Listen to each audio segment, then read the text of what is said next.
the end of one chapter, you have Jesus say, all right, well, let's get out of here. And then the next chapter begins, and it's just Jesus sermonizing. It seems like some sermons were just inserted in there. And so I don't know, man. You've never tried to leave a party with my wife. You can say, let's get out of here, and then have lots and lots of talking before you leave. And maybe they were drunk. Maybe they were like, but then, so, no, listen. Hang on, guys. Dude, let me just tell you this last thing.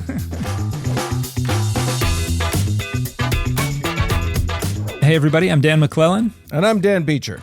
And you are listening to the Data Over Dogma podcast, where we increase public access to the academic study of the Bible and religion, and we combat the spread of misinformation about the same. How are we doing today, Dan? Good. We've got mysteries to solve this week. I'm excited. It's a whole week of whodunits. It's a "Have you seen this boy?" episode.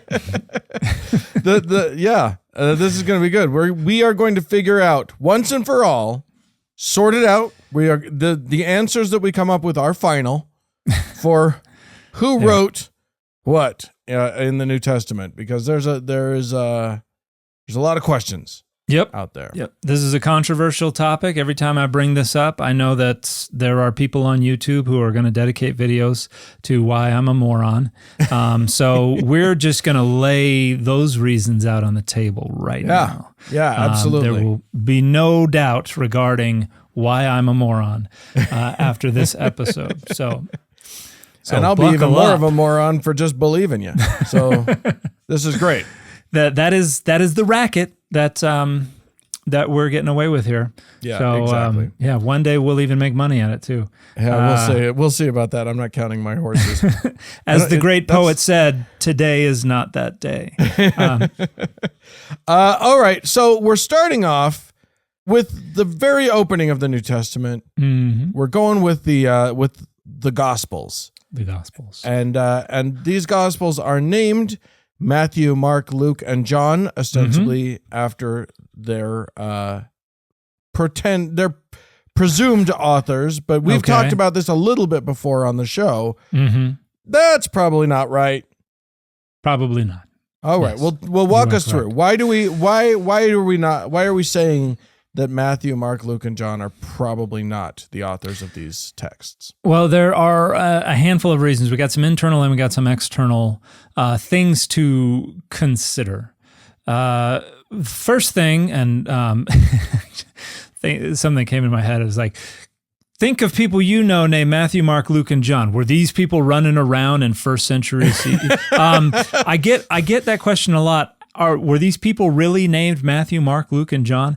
And two things there. One is that we borrow those names today from the Bible. So the fact that it sounds like a 21st century name is just because you are exposed to it in the 21st century, but they come from yonder. Additionally, they are English transliterations of usually Greek or Latin transliterations of what originate as Greek and Latin names. So, and Hebrew. So, yes, they are perfectly natural first century CE Syro-Palestinian names. So that is not a reason for rejecting their authorship of the Gospels. Right. Names themselves. Yeah. But when we look into the Gospels, none of them explicitly say so-and-so is the author of this story that I'm about to tell you. The closest we get is that the Gospel of John repeatedly refers to, in the third person, to this beloved disciple as the one who's telling the story, the one who wrote these things. And there are pretty reasonable reasons to say, well, the beloved disciple sounds an awful lot like John, but it requires triangulating from the other Gospels lists of who the disciples were and all this kind of stuff. Also, it's already creepy to be writing about yourself in the third person. That's already a little weird. Don't go referring to yourself as beloved then. Come on, man. That's just say, weird. Call me Ishmael. That's right. That's how you do it. This is, we're going to be honest. But there's an interesting thing when we look in John at the very end, as you have kind of the wrapping up of the book, you have this statement, and this is the one who wrote these things, and we know that his testimony is true. Oh. Who's we? Yeah. Because suddenly we are narrating this story. And so we've got a little complexity here. Yeah. And there are a handful of different ways to approach this. Maybe there was somebody who identified themselves as the beloved disciple, who may or may not have been identified with John, who originally started circulating this narrative. And maybe it got passed into a Johannine community or to authors, literarily competent writers who decided, I'm going to take the beloved disciple's story and I'm going to write it out. Or a group of such writers said, we're going to do this.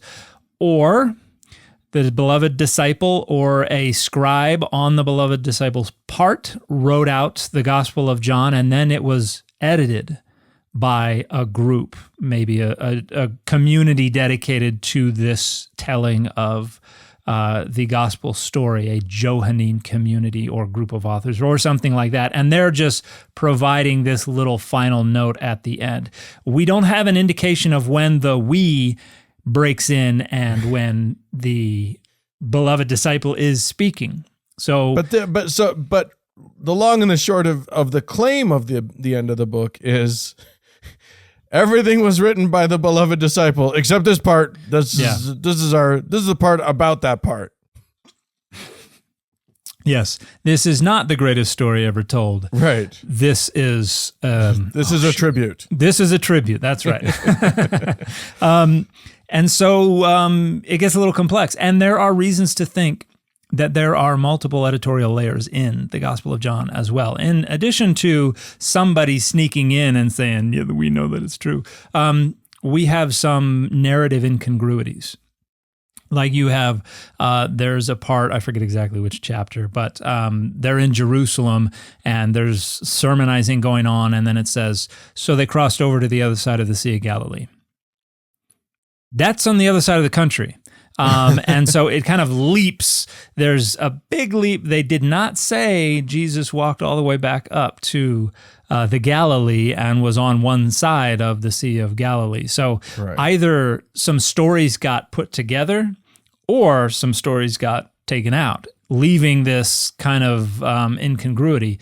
There's another one toward the end of the Gospel of John. I think it's in like chapters 13, 14, 15, 16, something like that. The end of one chapter, you have Jesus say, all right, well, let's get out of here. And then the next chapter begins, and it's just Jesus sermonizing. And it's like 2 to 3 chapters of Jesus sermonizing. And then the next chapter after those begins, so they got out of there. And like you can take out all those sermons and it says, Jesus says, let's get out of here. So they got out of there, which is a lot more fluid, a narrative flow. It seems like some sermons were just inserted in there. And so I don't know, man, you've never tried to leave a party with my wife. You can say, let's get out of here, and then have lots and lots of talking before you leave. That is a thing that can happen. And maybe they were drunk. Maybe they were like, but then, so, no, listen. Hang on, guys. Hang on a minute. Dude, let me just tell you this last thing. So there are reasons to think that the Gospel of John has gone through some editorial work. It has had work done. And so who is telling the original story? If the beloved disciple is just responsible for the original phase of that story, how many other layers are there?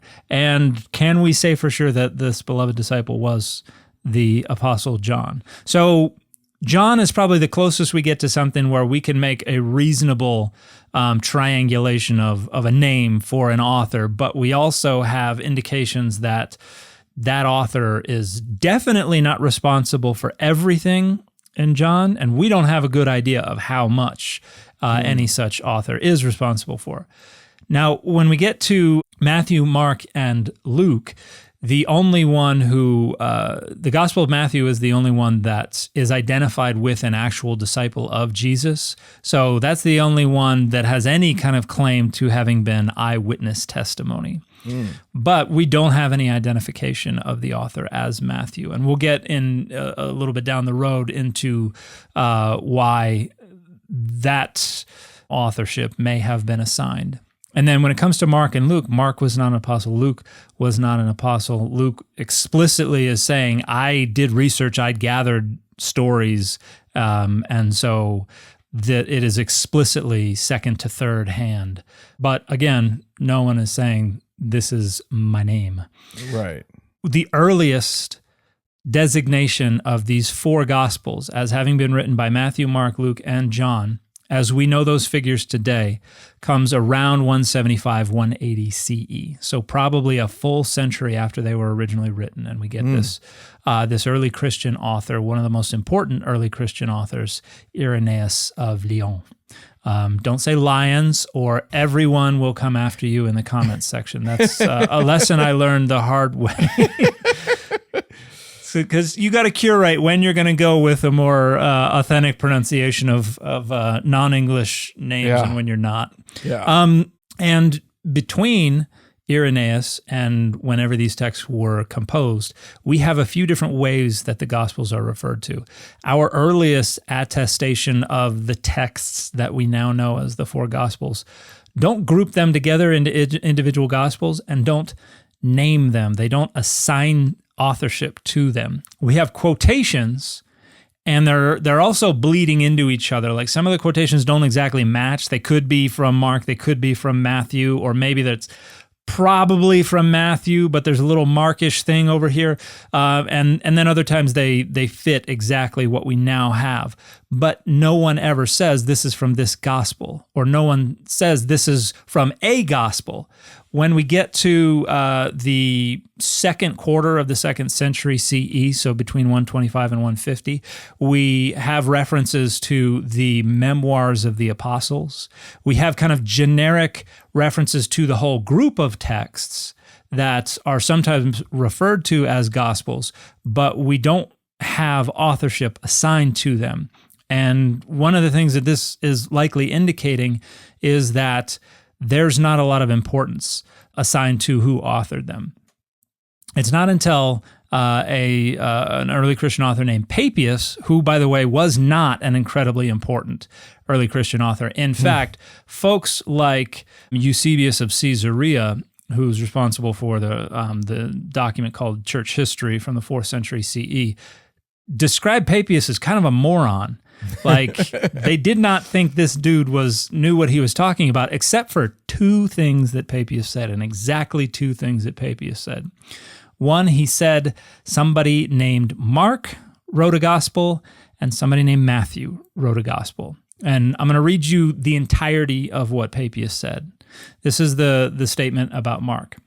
This is what the elder, and Papias refers to an elder, somebody named John, who is probably not to be identified with the beloved disciple, but some people try to make that argument. But this is what the elder used to say. When Mark was the interpreter of Peter, he wrote down accurately everything that he recalled of the Lord's words and deeds, but not in order. For he neither heard the Lord nor accompanied him, but later, as I indicated, he accompanied Peter, who used to adapt his teachings for the needs at hand, not arranging, as it were, an orderly composition of the Lord's sayings. And so Mark did nothing wrong by writing some of the matters as he remembered them, for he was intent on just one purpose, not to leave out anything that he heard or to include any falsehood among them.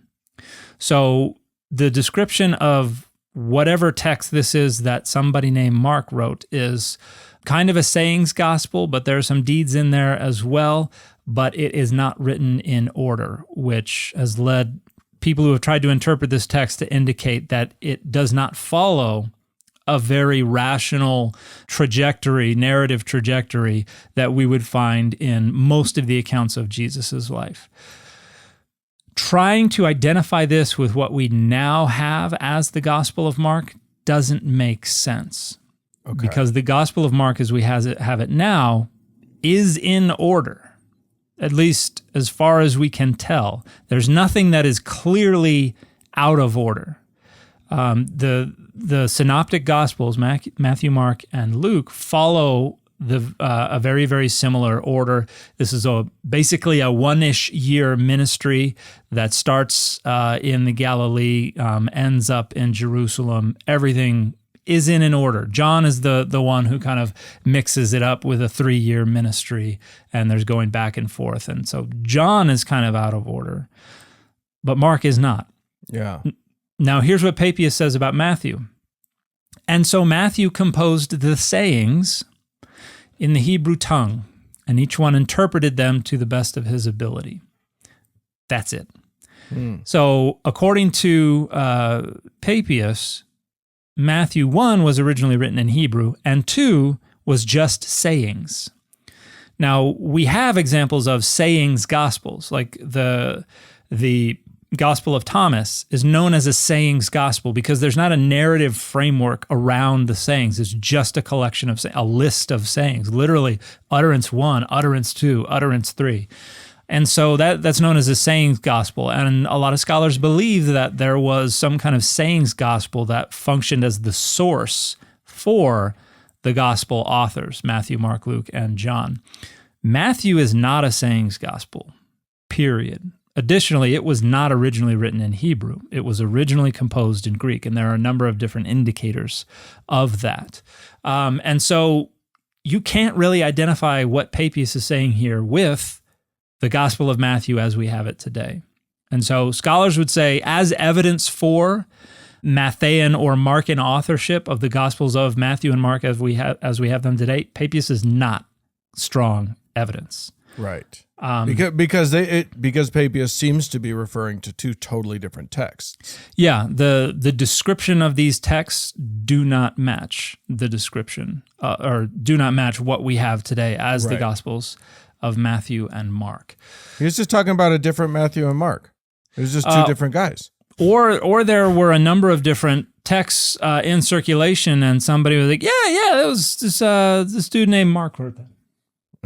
And there are any number of ways that this tradition could have originated. But Papias, I mentioned Eusebius doesn't really take Papias very seriously because Papias has entirely different accounts for how Judas died.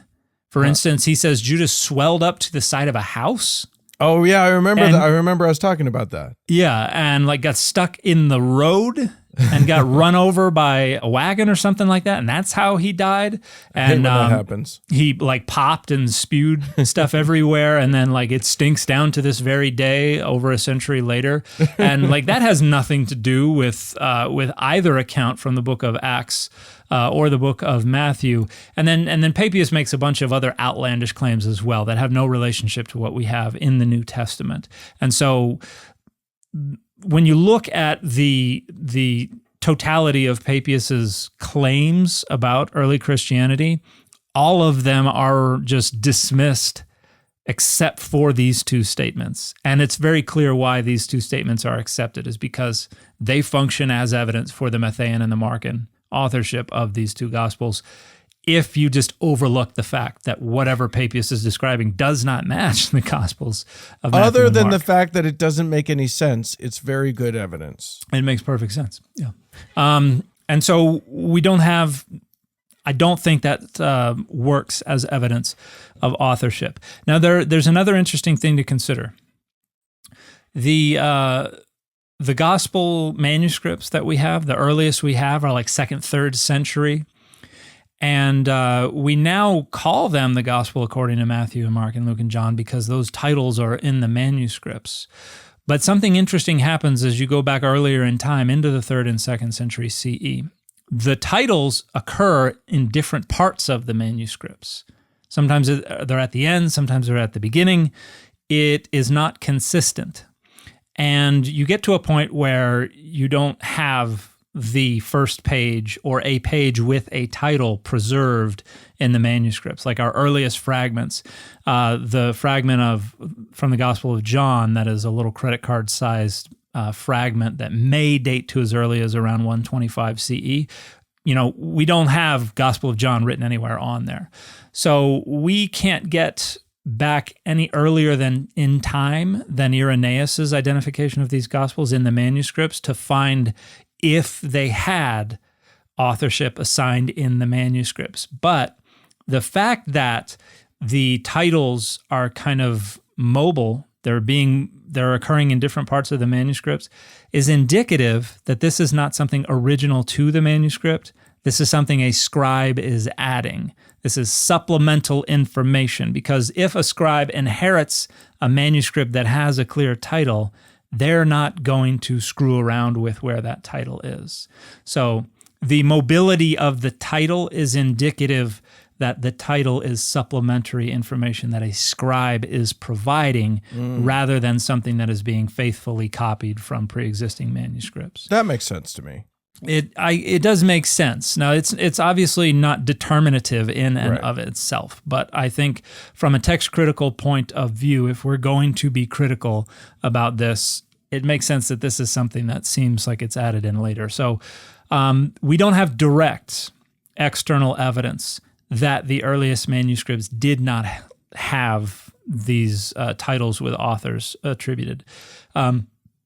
But based on deduction, it seems unlikely that they did. We don't see anybody referring to authors until we get to Irenaeus at the end of the 2nd century CE.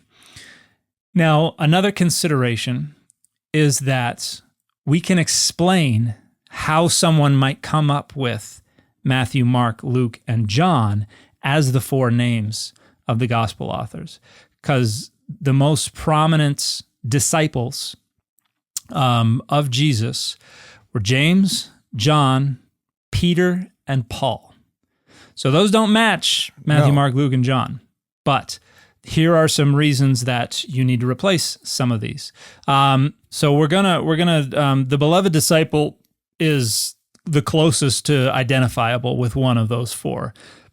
And that's identifiable with John. So we're gonna make that identification really easily. So we got John taken care of. James is an issue because James was martyred quite early in the history of Christianity. So James was not around to write a gospel. So that one's out. We need something to account for that. So we're going to put a pin in James. Okay, so then we've got Peter. Now, Peter was first in command according to Catholic tradition. Peter was made the head of the church. Right. This is the apostle. In the late 1st, early 2nd century CE, there was a Gospel of Peter in circulation that was known to be spurious. This is, 2nd century CE, was known to be spurious. So we're not going to call this gospel the Gospel of Peter. We also have no indication that Peter wrote any gospel down. But we have this tradition from Papias about Peter having this interpreter, Mark.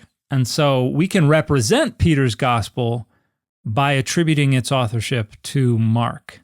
Okay. And so we tag the Petrine base by assigning this gospel to Mark. So we don't have a gospel of Peter, but we have Peter covered with the gospel of Mark. Because Peter was not well educated, Peter was not that literate, he had an interpreter. Mark was very clearly written in Greek. So we're going to say Mark wrote it, and that tags Peter's base. So we got Peter and we got John taken care of. And then we got Paul. Well, Paul's got a bunch of epistles, but never wrote a gospel. But we have the book of Acts, which talks about Paul.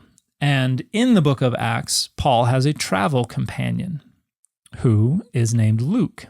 Okay. And so we can attribute the authorship of the gospel now known as Luke and the Acts of the apostles to that traveling companion of Paul. And in that way, we have tagged the Pauline base as well. So we have stories that we can say come from Paul, Peter, and John, even if the authors of the Gospels are different, Mark and Luke. So that leaves the Gospel of Matthew. James is the apostle there that is the big time apostle, died, so would not have been able to write this gospel. But we have this fourth gospel, and it is it is emphasizing Jesus's fulfillment of all these prophecies from the Hebrew Bible. It's a very Hebrew-oriented gospel. We've got this story of Papias, who says somebody named Matthew wrote a gospel in Hebrew. Well, it just so happens that the gospel we now call Matthew has a tax collector who goes by Matthew in there, who figures prominently and does not figure prominently in any of the other gospels. And so because that gospel resonates a lot with Hebrew, and since Matthew the tax collector figures prominently, in fact, he goes by a different name in the other gospels, we're going to identify this fourth gospel with this Matthew, who wrote a Hebrew gospel. Sorry, the claim here is that this Matthew guy was a tax collector and wrote himself into prominently into his own gospel. Just wanted to give himself a little bit of fame and fortune. He didn't want to just be a ghostwriter. He wanted to get some fame out of it. Well, he went anonymously in the gospel. He represented himself. I mean, he's the one telling the story. He thought he could get away with it, but we figured out that he was the one who wrote this precisely because he figured so prominently in the story. But then we have the account of Papias. And so we have Peter, Paul, James, and John as the four main disciples of Jesus that start the early church. And our four gospels are not directly from them, but we can get to them, at least for Peter, Paul, and John. And then James, his account is just replaced with the account of Matthew. And so Papias's story doesn't really line up with what we know about these gospels, but probably contributed to how in the decades between Papias, who was second quarter of the 2nd century CE, and 175, 180, it's the fourth quarter of the 2nd century CE, somewhere in between there, people took Papias's account and used it to put together this notion that, Matthew, Mark, Luke, and John were the four authors of the gospel. And here's an interesting thing. A lot of people suggest that because there are no alternative authors that are asserted, we don't see any arguments about this. We don't see people say, no, it wasn't John, it was this other person. Right. That's nowhere in early Christianity. And so people suggest that is evidence that the traditional authorship is original, is authentic. Or it's just evidence that the first claim to authorship became widespread, right, and there was no chance for anyone to come up with a different claim because they're being shared anonymously for decades. And so we don't have a reason to think that all of a sudden a bunch of different people suddenly said, oh, we're going to attribute it to so-and-so. And, on the other side of town or on the other side of the country, somebody else was like, I'm going to attribute to somebody. I think Bart Ehrman makes a good case that most likely what happened is someone in Rome produced a manuscript of all four Gospels and attributed this authorship based on this idea. We got John covered, we got Peter covered, we got Paul covered, we got Matthew in place of James, and this manuscript probably became a very popular manuscript, and so it spread widely. And so nobody else was in the let's come up with authors for the gospel business. Right. Until suddenly a manuscript showed up, and nobody's like, well, I want to challenge this. Right. Everybody shrugged and went, okay. Yeah, that's the most popular manuscript tradition. We're just going to follow that. Now, this is speculative, but I do think it makes the best sense of the data.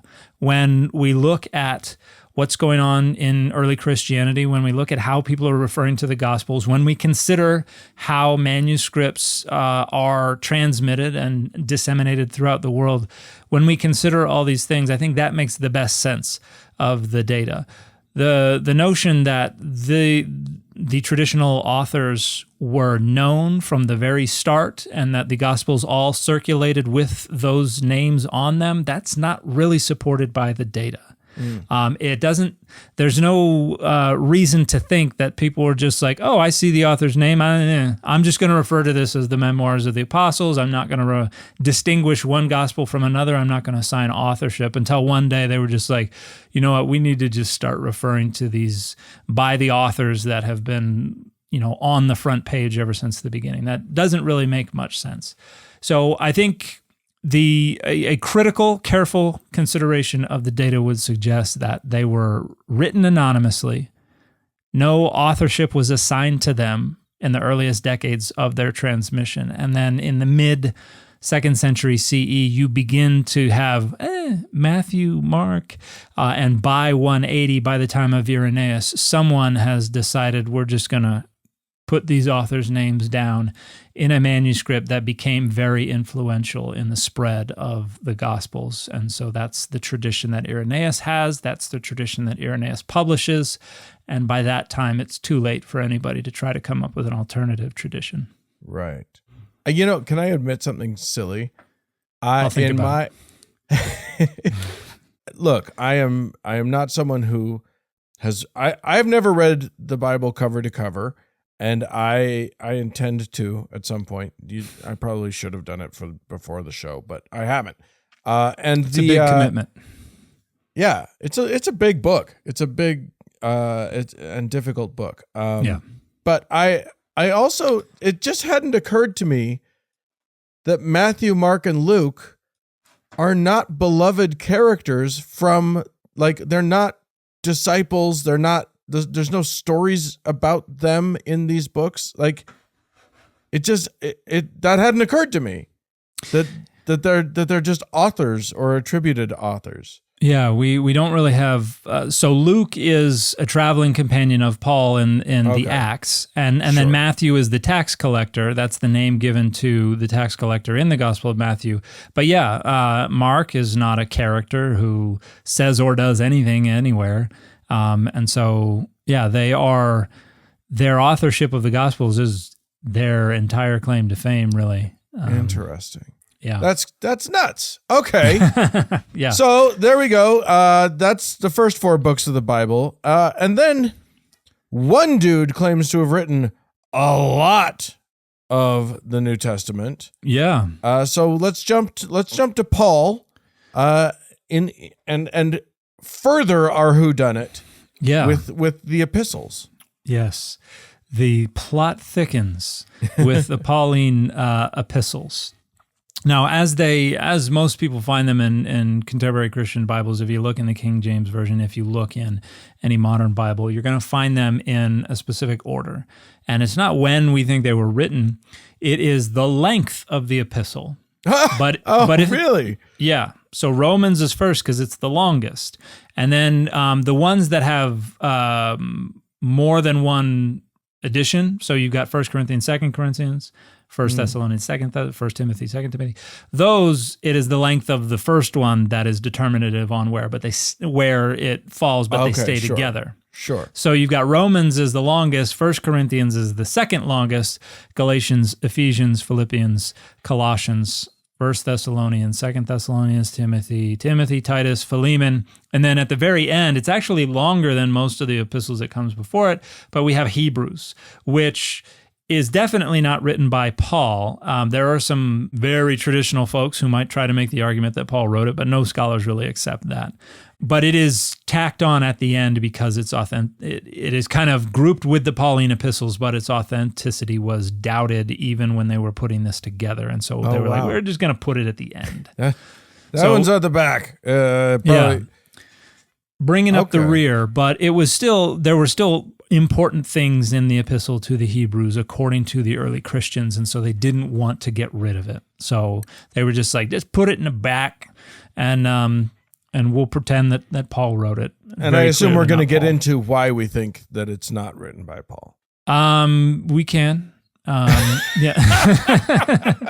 It is completely different in literary style, in genre, in content, in how it conceptualizes Jesus's relationship to God, Jesus's relationship to angels, Jesus's mission and identity. Like everything is different.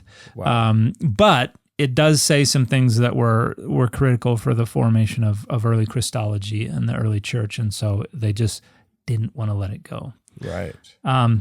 But when we look at the rest of the Pauline epistles, and this is where sometimes apologists and conservative Christians, they will frequently insist that critical scholarship just presupposes that any claims to authorship are false.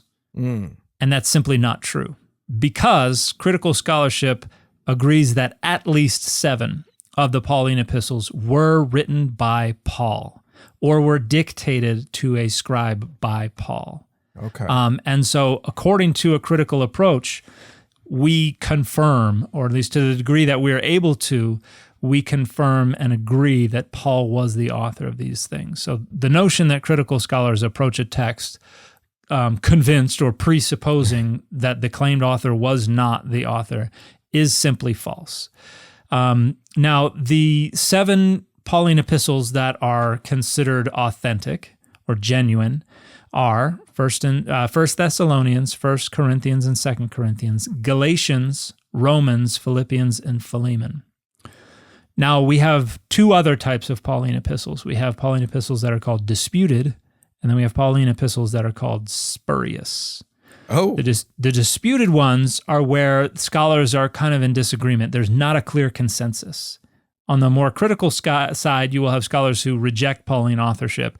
On the less critical side, you will have a lot of scholars who assert Pauline authorship. And those are 2 Thessalonians, Colossians, and Ephesians. And so for those 3, it's a mixed bag. Maybe they're written by Paul, maybe they're not. The last 3 are 1 Timothy, 2 Timothy, and Titus. These are known as the pastoral epistles. And these are ones that most scholars consider spurious. The scholars that assert Pauline authorship of these epistles are in the minority. In fact, there was I think it was 2008 or 2009, there was a poll, an informal poll that was conducted at the British New Testament Society Conference. And they had, I think they had like 107 or 108 respondents to this poll. And the poll was basically, did Paul author this epistle? And it went through every epistle. And for the genuine Pauline epistles, like nobody said no or I don't know. The 3 answers were yes, no, or I don't know. When you get to Hebrews, I think only 1 person said yes. Like the other 107 said no. And by the way, this is not a very liberal conference. This I would characterize as a more conservative group of New Testament scholars. When you get to the disputed, it's because it's conservative, not as many said no as said yes. But then on the for the spurious Pauline epistles, the pastoral epistles, I think you had like 55% said no, another 20% said I don't know, and then about a quarter of the scholars said Paul wrote them. And so that's not an overwhelming consensus, but that's a good majority. It's a pretty strong, yeah, it's a strong consensus that we cannot confidently say Paul wrote these. Right. And I'm hoping to work. My sister, who is the director of data and analytics for a university, is going in with me on a survey of biblical scholars to try to produce an actual state of the field thing. And this is one of the big questions we're going to try to get a lot more respondents for, be a lot more robust about. Love it. But I want to talk about the pastoral epistles. That's what I want to focus on. We can talk a little about a little bit about the others, but the pastorals I think are the most fascinating. Yeah, those spurious little epistles, the little Dickenses. Yes. So these are called the pastoral epistles because rather than being like instructions and counsel and responses to questions being written to a whole community, a whole congregation in a specific city, they're being written to specific disciples. 1 and 2 Timothy to Timothy, and then Titus to Titus. And they have more of a pastoral tone. It's not so much, hey, everybody, thanks for doing this. You're still not doing this well enough. Keep on keeping on. It's more like, hey, man, I know you're going through a rough time. And it's kind of trying to help these folks out. Now, there are a number of issues with assigning Pauline authorship to this. The first is that when you look at the places that are mentioned in these epistles and what like historically is going on, it's not easy to fit those places and those circumstances into kind of the reconstruction of Paul's life, particularly if you use the account from the book of Acts, which describes Paul's journeys and things like that. Yeah. They are kind of outside of the clearest journeys and stops and places that Paul was staying. So internally like that, it's a little unclear. Next, the language is very, very different. In fact, there have been some word studies done. If you ignore names and place names, there are about 850 words that occur in the pastoral epistles. And a full third of those 850 words are not used a single time in any of the other Pauline epistles. A third? A third. And that's huge. And that's not just the genuine, that's the genuine and the disputed. A third of the words in the pastoral epistles. And they're concentrated in different books. Like 2 Timothy has the fewest unique words. But a lot of the language in the pastoral epistles is very unique to the pastoral epistles. Now, so we've got a different genre, we've got some different language. And folks will say, yeah, well, Paul's writing to different people. It's not surprising that he would change his tone, that he would use different language. He has different rhetorical goals, so that's natural. Granted, that is not determinative in and of itself. But if you look at the occurrence of these words, you take that third of those 850 words, the majority of them are concentrated at the end of the 1st century CE and the beginning of the 2nd century CE, within Hellenistic philosophical writings and within the writings of early Christians.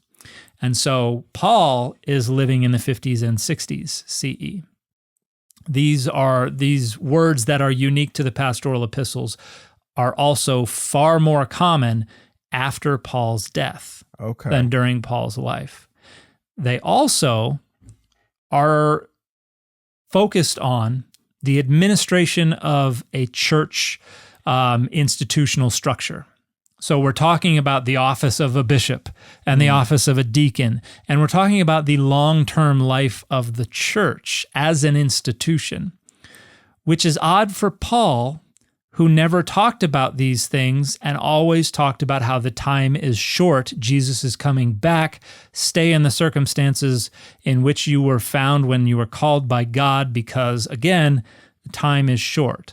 Right. In the genuine Pauline epistles, Paul's like, hey, we got to do this now. Jesus is coming. We don't got time for kids. We don't got time for this, that, and the other. We don't got time to get married. Only get married if you can't hack celibacy. Otherwise, we got to go.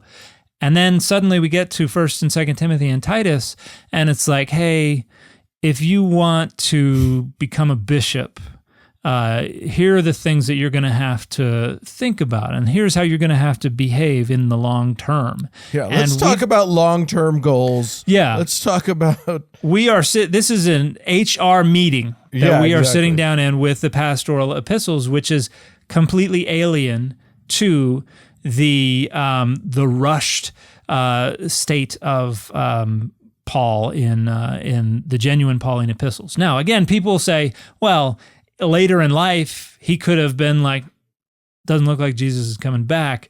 Maybe I should, get that 1,000-yard stare. I need to have a more long-term perspective. Sure, that's possible, but I don't think that makes best sense of the data. We have a number of other indications that what's going on in the pastoral epistles was not written by Paul. Not only do we have this unique language that is concentrated on the historical timeline after Paul's death, not only do we have this language and these concerns for the long-term institutional life of the church, a lot of the things that Paul talks about and considers important are not in the pastoral epistles. Paul is very concerned about the body, the soma, totally absent from the pastoral epistles. Paul talks about the time being short, totally absent from the pastoral epistles. Where there is overlap in these thematic discussions, the pastoral epistles discuss these as ideas differently and in a less sophisticated way. For instance, the idea of righteousness is very different in the pastoral epistles than it is in the genuine Pauline epistles. Paul talks about being in Christ, and in the pastoral epistles, the concept of being in Christ is entirely different. Paul's concept of the relationship of faith to works in the genuine Pauline epistles, genuine Pauline, not genuine appalling. The appalling epistles. That's a different category. Paul talks about being in Christ, faith and works. The Pauline, the fact that both of these words start with P is starting to get under my skin a little bit. The pastoral epistles are a lot more misogynistic than the genuine Pauline epistles. So we have these statements about, I will not allow a woman to speak in church. Women must remain silent. If they got a question, let them ask their husbands at home. Ouch. Yeah. And then people will point to, well, you got 1 Corinthians 14. In 1 Corinthians 14, we have these statements about women being silent in church. However, scholars have noted for a long time, this seems an odd thing for Paul to say just a few chapters after saying, hey, women, if you're going to prophesy in church, just make sure your hair's covered.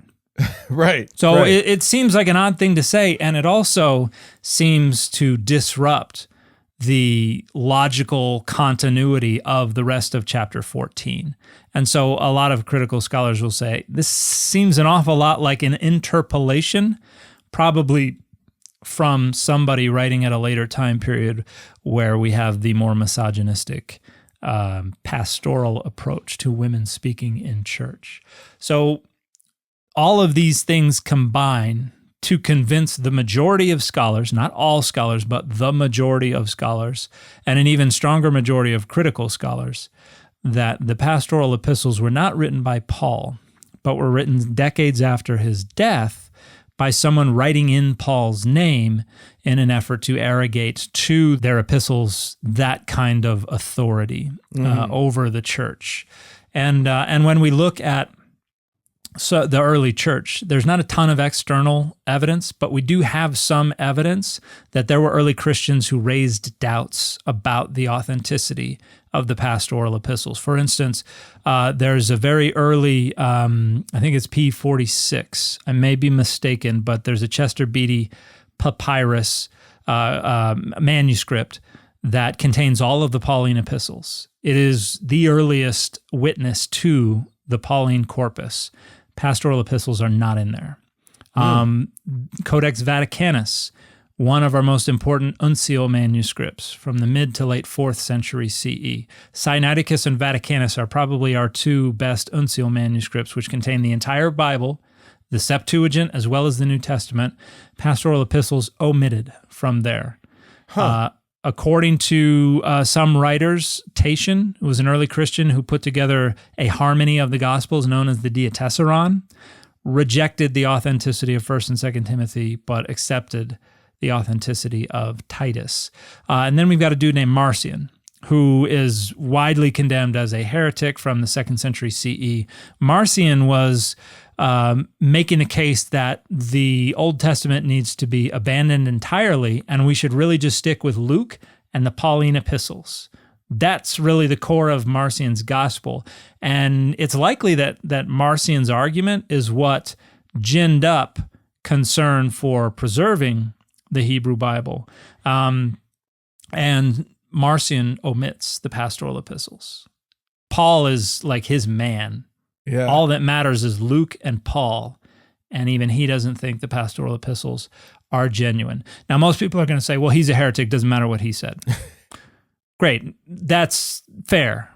But somebody who loved Paul that much still, like many other folks around this time period, rejected the authenticity of the Pauline epistles. So even the external evidence, it's not determinative, but it represents more data that there were doubts about this in the early church. And most of the scholars that you see arguing that we should accept the authenticity of the pastoral epistles are going to say we need to consider the external evidence more strongly than the internal evidence, because despite these few exceptions, the pastoral epistles were accepted as authentic by the church, by the overwhelming majority of the church, by the 3rd, 4th century CE. And so they're going to say that's what should be determinative, not these arguments about language, not all these other things.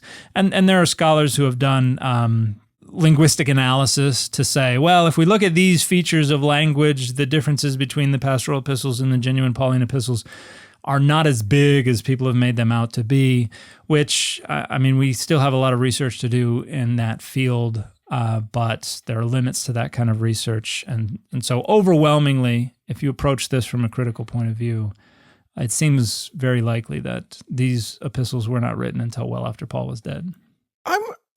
Explain this to me, or talk me through this, because I think that what I'm about to ask, there's probably no way for us to know this, but one of my thoughts is the epistle means letter, right? It means a missive that has been sent out to a group of to a person or a group of people. Mm-hmm. These pastoral epistles, I guess there's probably no way to know, but what I'm wondering is, were they just written as fake epistles that could just be tacked on to the sort of regular collection of Pauline epistles, or were they written as letters to somebody sent in Paul's name and then sort of tacked on? Do you understand the question that I'm asking? Yeah, I don't think these were private correspondences. I think they're clearly intended to curate power within early Christianity, and so if there ever was a Timothy or a Titus, they were a MacGuffin here. Right. The real point here was to assert all these values and structure power in a way that served the interests of the people or the peoples who were writing the texts. Specifically the men who were writing the text. 100%. All right. Well, I that's crazy to me. I love that we have been able to look at this through a number of lenses and come up with some, I find them very compelling cases that these are not Paul. Like that. Yeah. That 1/3 thing is blowing my mind, man. That is crazy. And as anyone who's like written quite a bit knows, you know your words. You know what I mean? Like you don't change up your whole vocabulary because you're writing to a different audience. You can change up how you write and when you're writing, but like 1/3 of your words change. You can count on me saying data. You can count on me saying pure and utter nonsense. There are a lot of ways you could tell if something is not my voice. Yeah. I don't change it up too much depending on who I'm talking to. So yeah. Well, there you go. The whodunit is we don't know. That's who done it. At least in this case, Paul didn't done it. Who ain't done it is the better question in this case. And it does seem to be that the answer is Paul and Matthew and Mark and Luke and maybe even John. All right. Well, there you go. Have fun with that. It doesn't change, what the text means and whatever, and it doesn't have to call into question the sacredness of it. But it is interesting to note that it may not be what it purports to be, and that's of interest anyway. Yeah, and I think there are passages in like Timothy, for instance, 2 Timothy 3:16, ye old, all scripture is God-breathed and is useful for instruction and for reproof and all this kind of stuff. I think the fact that this doesn't seem to have been written by Paul is important. The kind of women know your place kind of misogyny also doesn't come from Paul. That's not to say Paul was an ally. He was not a yes queen kind of guy, but does seem to approach things from a less misogynistic point of view, at least when it comes to who had the right to speak in church. Yeah. So I think there are ways that this makes the Bible a little less problematic, not unproblematic by any stretch of the imagination, but at least suggests that folks like Paul were not as problematic as sometimes they are made out to be. Well, and maybe it will give permission to, a pastor now to say, I think I'm okay ignoring the women shut up in church bit. I think I'm okay with that. Yeah, right. I think if that makes some folks feel better about ignoring that, great. I think that since we're already ignoring the slavery and we're already ignoring the ethnocentrism, hopefully, and we're already ignoring, ideas about where illnesses come from and disability and the shape of the earth, we're probably okay to be ignoring their misogyny as well. Yeah, indeed. All right. Well, if you would like to become a part of keeping this show going and in so doing get access to an early ad-free version of every episode of the show, as well as bonus content, please feel free to become a patron over on patreon.com/Data Over Dogma. If you want to write into us, you can do so by writing into us at contact@dataoverdogmapod.com. And we'll see you again next week. Bye, everybody.